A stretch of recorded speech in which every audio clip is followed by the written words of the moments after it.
सुल्तानपुर के पहलवान हवे ना? हाँ। अरे तू पहचान गेला? तो हमरा के घूरत काहे हवे? अरे तोरा के देखा था?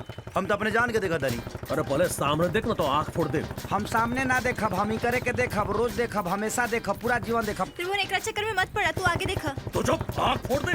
अरे कहीं मत ना हमारा साथ मिलावे के। अरे बे चुप, तो चुप बैठ।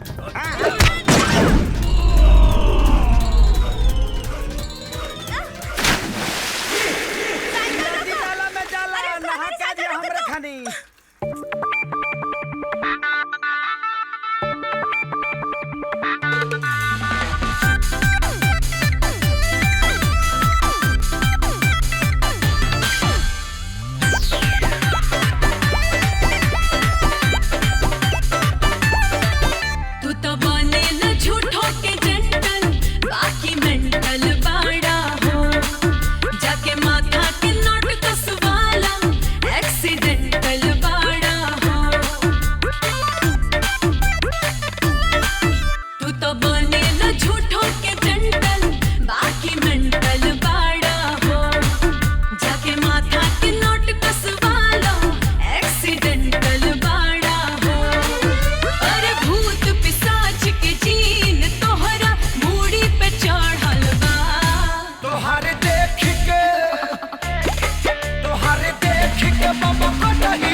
तो गेंडा के गेंडा ना कहीं तो सलमान खान कहीं। कहा तू दाना अंगूर के आ कहा बच्चा लंगूर के। चुप, एकदम चुप। हमार उनकर मंगनी भइल बा। हाय देखा तार अंगूठी मंगनी के बा। देखा, शादी और मंगनी एगो पवित्र रिश्ता होला और ये पवित्र रिश्ता प्यार के बंधन से बांधल जाला। बुझा गईल? का मतलब? मतलब ही कि ना तू ओकरा से प्यार करेलू और ना ही तोहरा से प्यार करेला। एकर का सबूत बा तोहरा पास? सबूत हमरा लगे ना, तोरा मंगेतर के लगे बा। एगो काम करे, ये अंगूठी अपना मुठिया में धके कह दिया ना जे मंगनी का अंगूठी भुला गई, सबूत भी मिल जाई और उ तोसे कितना प्यार करेला एकर पता भी चल जाई। पुरनुम हेलो।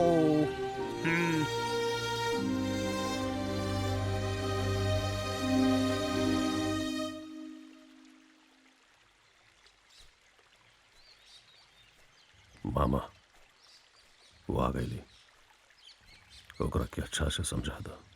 मीरा, जी। तू त्रिभुवन के छोड़ के उ रामपुर वाला लिखवा के साइकिल पर काहे बैठलू? ना ना मामा जी, हम नहीं के बैठनी। ओ चिरकुटवा हमरा के बुलेट से उठा के साइकिल पे खींच लेलस। पूछी त्रिभुवन से, हम झूठ कहतानी। तो साइकिल से कूद भी तो सकत रहलू ना। अरे तो हम भी तो रवा से कहले रही ना, ओकर चक्कर में मत रह। सामने देखो, सामने देखो। तू साइकिल रहल, हाथी पर तो ना बैठल रहलू। देखा बिटिया, बचपन में तहार बाबूजी या माई के गुजरला के बाद हम ही बानी जे तारा एजा ला के पालनी पोसनी आ इतना बड़ा कईनी हा। अब तहार शादी की जिम्मेदारी भी हमार बा। देखा बिटिया, तारा के हम जितना प्यार करे नी ओकरा से कम हम त्रिभुवन के प्यार ना करी। काहे कि त्रिभुवने बाड़े जौन रामपुर के भानु प्रताप पहलवान के पटक के ओकर टांग तोड़ के हमारी टूटल गर्दन के बदला लिहले।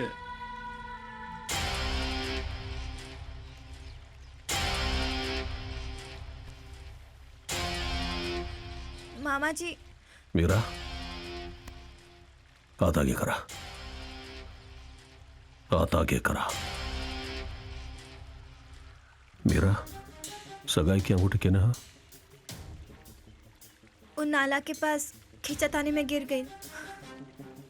अरे 20,000 की अंगूठी साइकिल वाला के चक्कर में नाला में गिरा दिलू। समझ में होला तोरा के? बेशरम हो गई बड़ तू। मामा जी, ए रवा सामने हमरा के थप्पड़ मारलन, रवा कुछ ना बोलनी। हाँ तो का हाँ? का कही? जब मेहरारू गलती करी तब मरद ओकरा मारबे नु करी। तारो मामी के गलती पर हम मारत रहनी हा। चल जा अंदर, आज के बाद ही सब मत करियो। चल जा।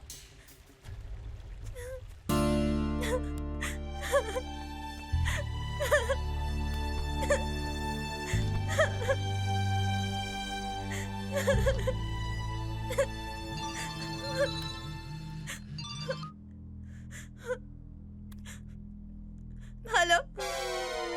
का हो? काहे बुलखा जुआ बतारू? बुझाता कि दबा के दवा पानी मिलल बा का? मिल गल सबूत। गाले पर मिलल ह कि पीठी पर? चुप कुत्ता। पूछ बकारे हमरा। तोरा वजह से आज हमार मंगेतर हमरा के थप्पड़ मार देलस। हाँ। अभी तक खाली हाथे उठावला बा। बिया होखे द। मुसरे मुसरे कूट कूट मारी। बुझाई मिल गल सबूत। फोन रख कमीना। हम तो तोरा से बातें ना कर चाहता नहीं। Hello hello.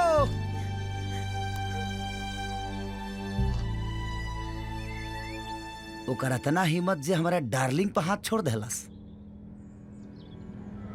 अब बताओ तनी ओकर